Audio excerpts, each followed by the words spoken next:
Assalamu alaikum habibati, and welcome to another Arab Man Reacts. This is part 1 of 5 of a mini-series that we're doing on Lara Fabian. All 5 tracks that I'm going to be reacting to are from the exact same concert. The concert's name is En toute intimité, I think. So I met this really cool dude. He joined us over on Patreon.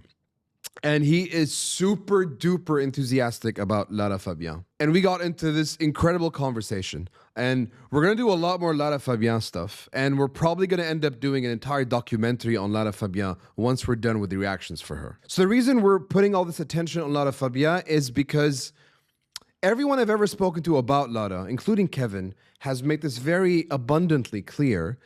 Lara does not get the global appreciation that she deserves to get. And there's something going on there related to the actual industry, blocking her from sort of achieving and becoming what she must become. And starting June the 3rd in the UK, Lara is going on a world tour. And the part we're going to play in this is try to promote that world tour by coming up with a series of reaction videos. And then by the time her tour ends, we're going to be working towards that documentary, putting that together and doing an entire piece dedicated to Lara Fabian. So Kevin has given me 5 videos from the same concert. He's given them to me in an order that isn't chronological, and I'm just going to follow his lead and trust the process all the way. So this is the very first one of the 5-part series, and the song is called Calling You. Raise your volume, and let's enjoy Lara Fabian.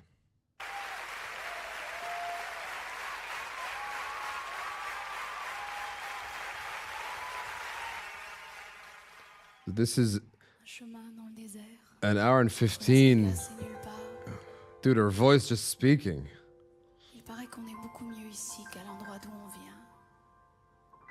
Il paraît qu'entre les étoiles, il y a rien.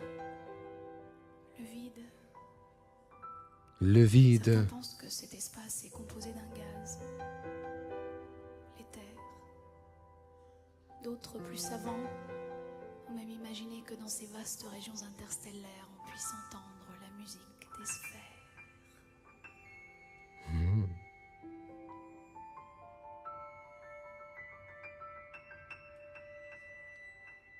So you see that little eerie note that's being played there on we'll find out what right now, but focus how it's completely off and it sort of breaks the warmness of the moment that she's creating, and then that comes in right there and it really shocks you. And this is something that great writers, great composers can do that really sort of creates this, oh my God, like tenseness inside of you as a result of contrasting things like that. It's intentional and it disturbs you in a way, but that's a good thing because once they disturb you, then they make you whole again. Moi j'appelle sans savoir qui. J'appelle dans le vide. Hello. À qui voulez-vous parler?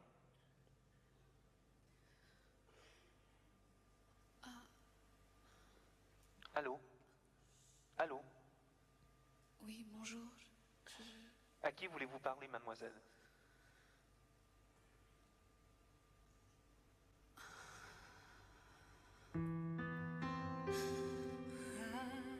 All right, before we start, okay. And then I swear I'll stop pausing. But I've said this a lot of times on the channel when it comes to exceptional artists that really just embody the music and song and sound and everything that they're trying to put out there, like really bringing the characters to life. Juan Gabriel is an impeccable example of this. Dimash is an impeccable example of this. And we know how much he's inspired by her, but oh my good God, is she not absolutely phenomenal at it? It's unbelievable, dude.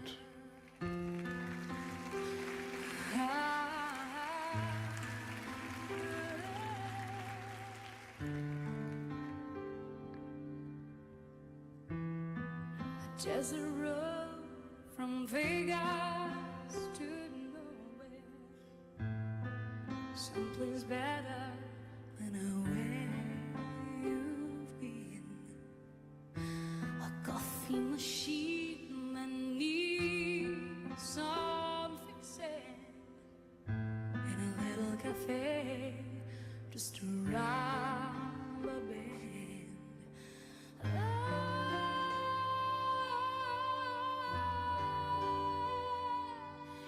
calling you. Can you hear me? I'm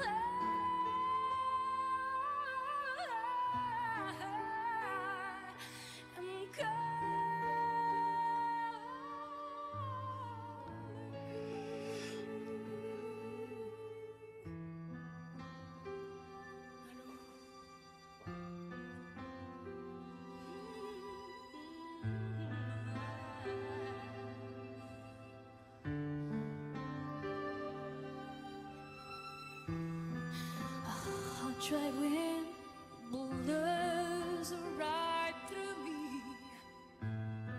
A baby's crying and I can't sleep. We both know a change is coming, coming, coming, coming closer. Sweet relief. I'm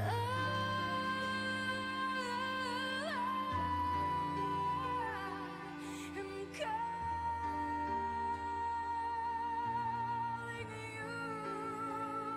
Can you hear me?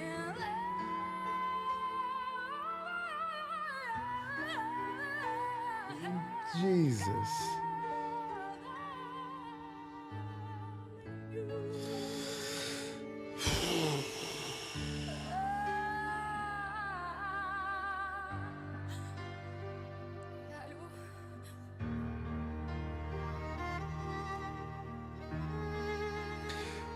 Dude, I take a second.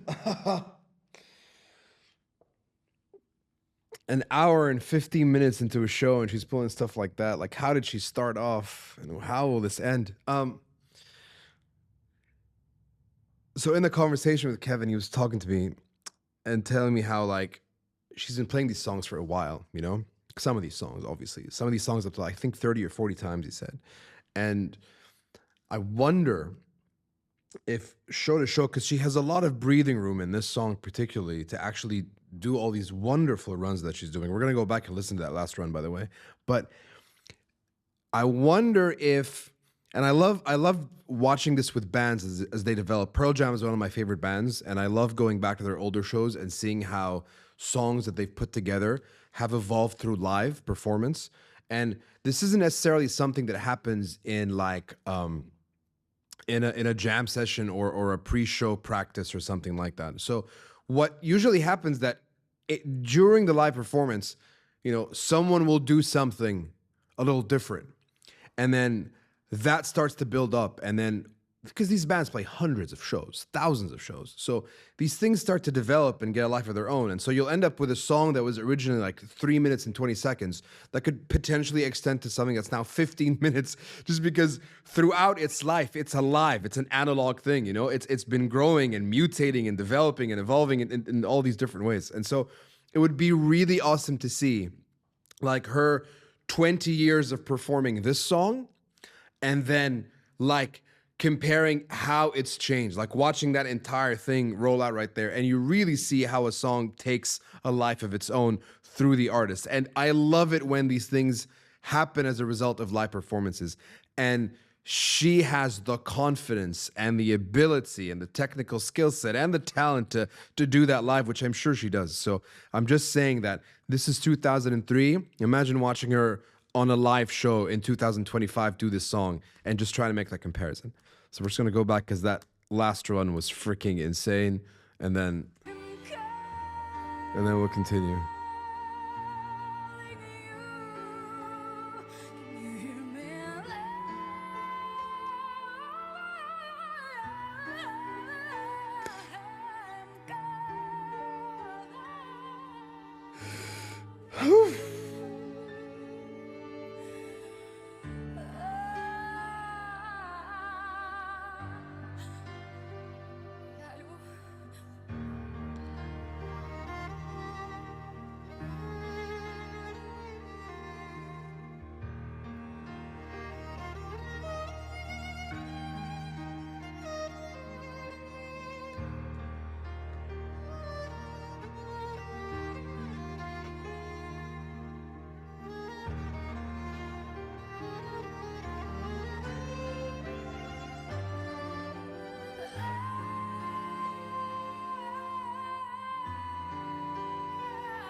Dude, that is.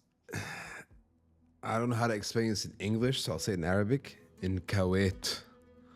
It doesn't quite translate the same way, does it? It really is way beyond music. Way beyond music. Like, I'm thinking of the female artists in the world, like the great ones that I've discovered throughout doing this. And I think probably the three standout ones, beyond a reasonable doubt, are Lara, Diana Navarro, and Sohyang. Like,